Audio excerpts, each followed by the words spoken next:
and I sell each lot for $25,000 each.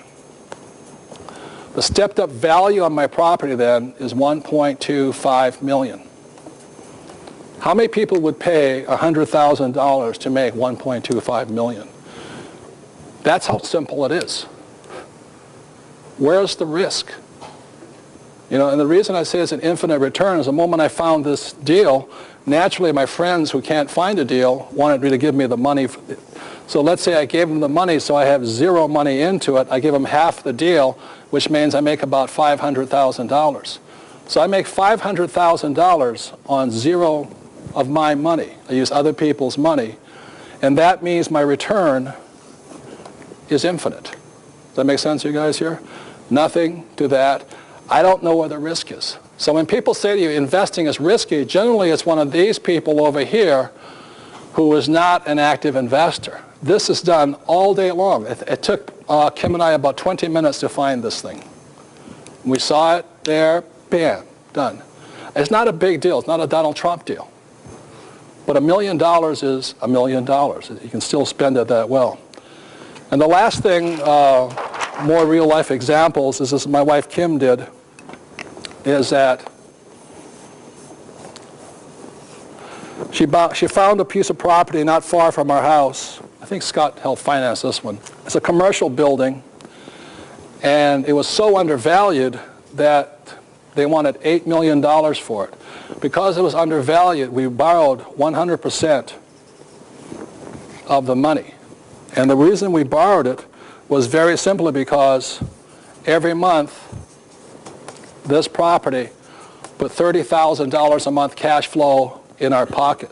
Again, this is not a big deal, but $30,000 a month, you can live on that much. You know, it's not that bad.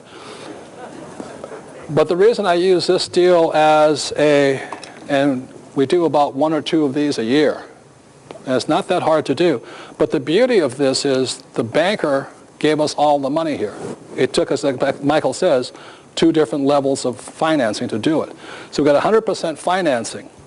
Now, the reason I say this is to all the people who are the savers of the world. I ask this question: how long would it take you to save $8 million? And one of the reasons the rich are getting richer is because they know how to use other people's money or debt to move forward here. So it's not $8 million for the savers.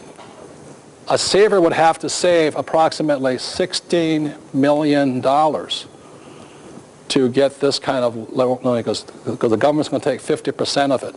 The beauty of using debt financing or equity financing, things like this, is please listen to this, all you savers of the world.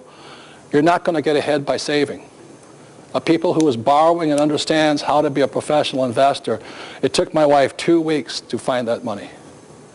And I asked the average saver of the world, how long will it take you to save that much money? For most people, $8 million or $16 million might take a number of years. Okay. And then the deal's gone. So the moment Kim found this deal here, she just tied it up, and that was the money. So the savers lose, the debtors win.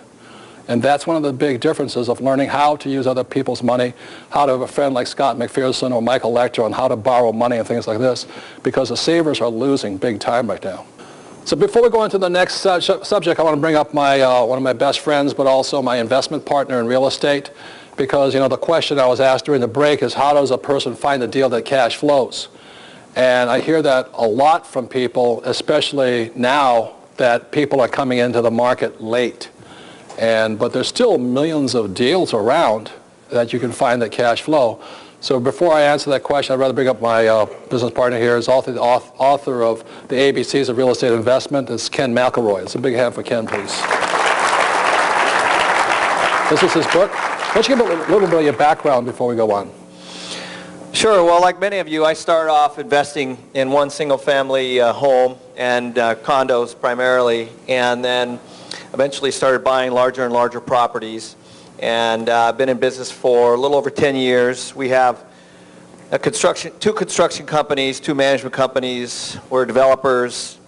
We have a short-term housing company and a realty company now that feeds our company, which we bought last year about $150 million worth of real estate for all different kinds of things. We develop it, we buy it, we enhance them. We're doing some condo conversions all over the West Coast. So primarily that's what I do now. I have a large presence throughout the West. We have about 250 employees now and offices throughout the West Coast. And my partner, Ross McAllister, primarily handles the construction, and then I handle the management operations. So this is my question to Kenny, because so many people say, well, how do you find a great deal? And the reason is that there's a difference between a passive investor and an active investor. Passive investors, because they're basically, either they cannot see the deal, or they wouldn't know a good deal if they saw it, or they're basically lazy.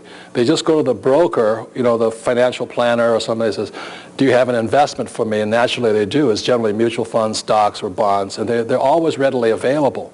Real estate is different because you have to really look, or even in stocks you have to look really hard.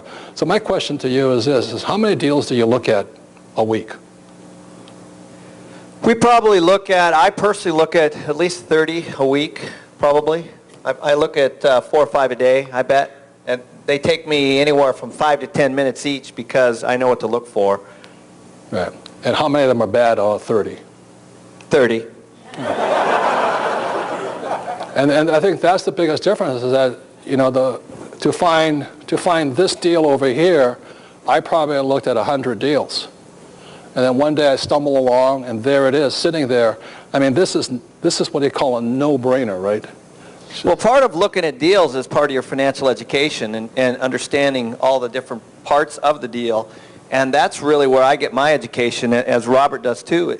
Some of them are land, some of them are retail, some of them are office, some of them are multifamily. And so through that process, you learn quite a bit when you make a phone call or ask questions. And then eventually you find something like this. Yeah, we're looking constantly. That's what an active investor does. A passive investor just buys that junk that guy has to sell you. And most of the stuff is being sold by those financial planners. In my opinion, those mutual funds are junk. They will not make you money. They cost you money. That's why I'm not saying it's right or wrong, you guys. But I said, if you're going to be an active investor or a passive investor, you really need to make that decision. And active means you're constantly looking at deals, constantly analyzing them. It's 24/7. I mean, you're still running numbers in your head when you go to sleep, right? Well, the great part about it is no matter where I am, even when I'm on vacation, I'm looking at deals, no matter what city I'm in, and it's a blast. Yeah. And then I spent a lot of time in Australia, and I'm always looking. And no matter where I am throughout the world, China, Singapore, Canada, Europe, South America, Africa, they always say something. They always say, well, you can't do that here. No matter where I go. You can't do that here. And the reason they can't do it is because they're passive investors. They haven't trained their brain to see. No matter where I go, I'll find a deal that I can, make it, improve it, work it, or do something like that. And that's the difference between an active and a passive investor. Anything else you want to say? Well, yeah, that's exactly why I wrote this book, because as you'll see later on, that the fundamentals are really the same everywhere. All over the world. All over the world, they're the same. Income minus expenses minus debt is cash flow. It's the same no matter if you're in Hong Kong or you're in Phoenix, Arizona. It doesn't matter. And that's why I wrote this book, because it walks you through that process.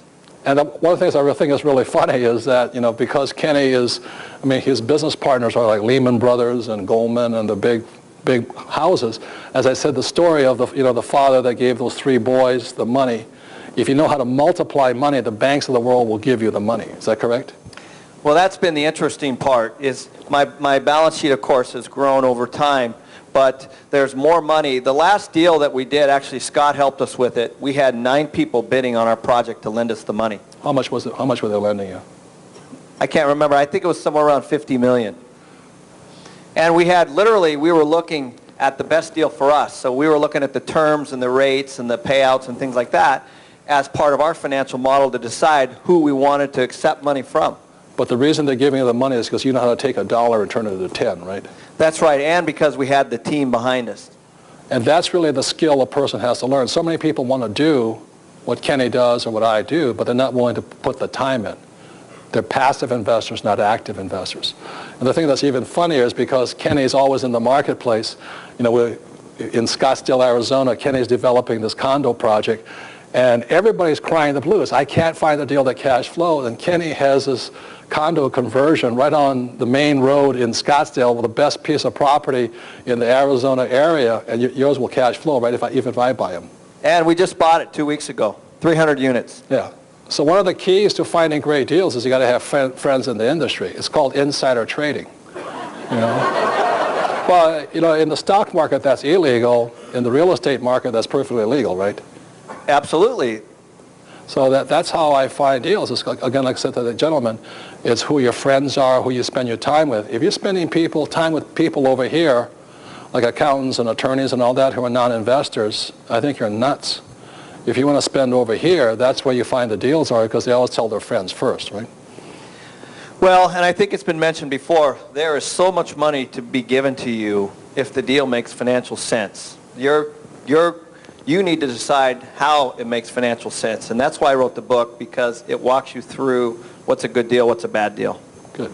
Give a big hand for Kenny, please. Thank you.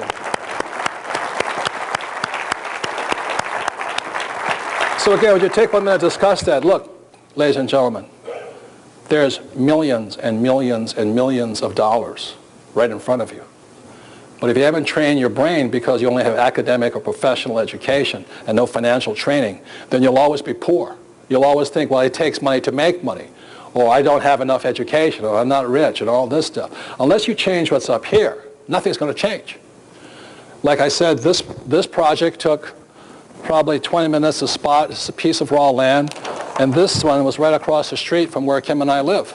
You know, it sat right there, and the bank gave us the money for it.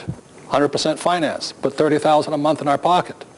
And the property has gone up in value, but we don't really care, because all we really want is every month is $30,000.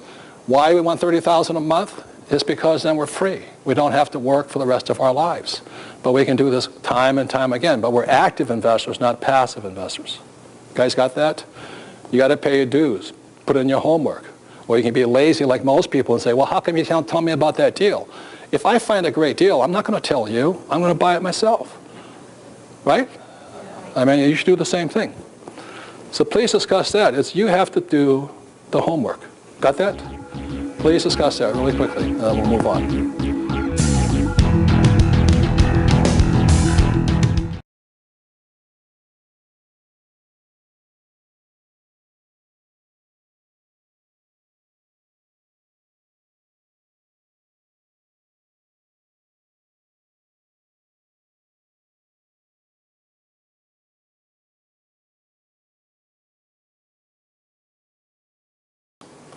And I sell each lot for $25,000 each.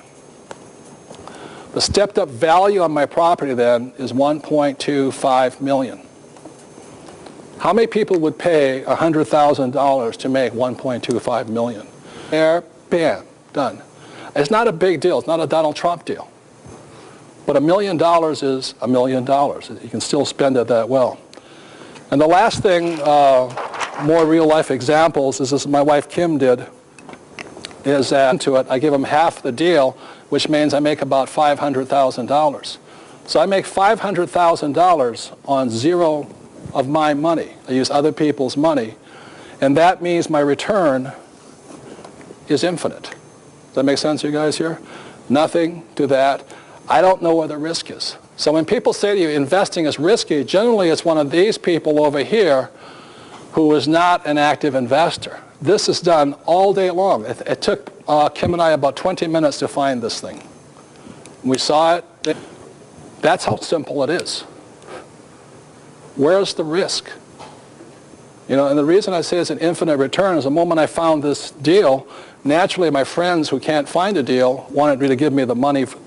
So let's say I gave them the money, so I have zero money in.